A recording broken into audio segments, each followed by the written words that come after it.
একলা জীবন কিভাবে আর কতদিন কাটাবো, একলা জীবন কিভাবে থাকা যায় তার জন্য থেকে ক্যামেরার সামনে কেন আসলেন?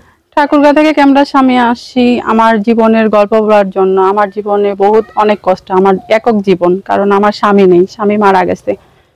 স্বামী মারা গেছে। একক জীবন কতদিন? একক জীবন 3 বছর ধরে এভাবে আছি স্বামী ছাড়া।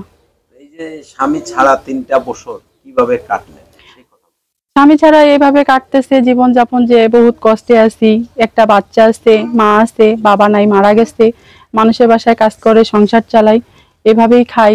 একলা জীবন কিভাবে আর কতদিন কাটাবো, একলা জীবন কিভাবে থাকা যায় তার জন্য একটা মনের মানুষ প্রয়োজন আছে, জীবন সঙ্গী প্রয়োজন আছে, যে মানুষটা রাত হলে একটা মানুষের সাথে সম্পর্ক করে থাকা যাবে, একসাথে মিলিতভাবে সুখ দুঃখের আলাপ আলোচনা করা যাবে। তার জন্য একটা মনের মতো মানুষ পাওয়ার জন্য এখানে আসি, যে মানুষটা আমার পাশে দাঁড়াবে।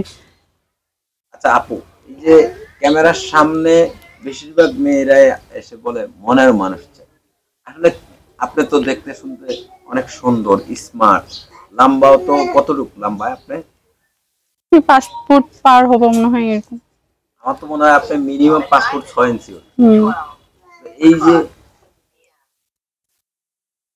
এই যে মানে আপনার লম্বা চড়া সব দিক দিয়ে ফিট আছে, তাহলে আপনি ক্যামেরার সামনে কেন এসে মনের মানুষ খুঁজতে হবে? ক্যামেরার সামনে মনের মানুষ খুঁজতে হবে, লম্বা সব দিকে ঠিক থাকলে কি হয়েছে, কিন্তু মনে করেন আমার তো ফ্যামিলিতে কেউ নেই, শুধু আমি, আমার মা, আমার একটা বাচ্চা। আমার তো বাবা নাই, আমার বাবা মারা গেছে, আর ভাই ব্রাদার তো কেউ নেই। তার জন্য ক্যামেরার সামনে আসি, যে হচ্ছে আমার বাচ্চাটাকে মানুষ করতে হবে। আমার বাচ্চাটা মাদ্রাসায় লেখাপড়া করে, আমি মানুষের বাসায় কাজ করে সংসার চালাই। যে একক জীবন একটা কি সারা জীবন এককভাবে থাকানো যায়? তা তো যায় না। একটা জীবন সঙ্গীর প্রয়োজন তো থাকে, যে জীবন সঙ্গীটা যে পাশে থাকানোর জন্য তাকে তো প্রয়োজন লাগবে। সুখ দুঃখে কথা বলার মানে প্রয়োজন আছে, ভালোবাসার দরকার আছে।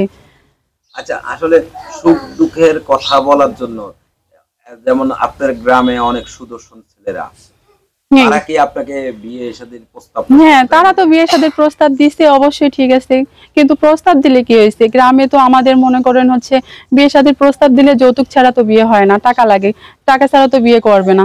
আর আমার বাচ্চাটাকে তো দেখবে না।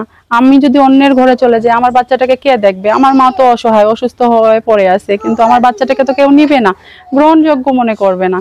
তাহলে আমি কিভাবে তার সঙ্গে সঙ্গী হবে? আর আমাকে কে যৌতুকের টাকা দিবে যে আমি যৌতুক দিয়ে তার সাথে ঘরে যাব, তাকে বিয়ে করব? এটা তো আমার মানে সামর্থ্য নাই।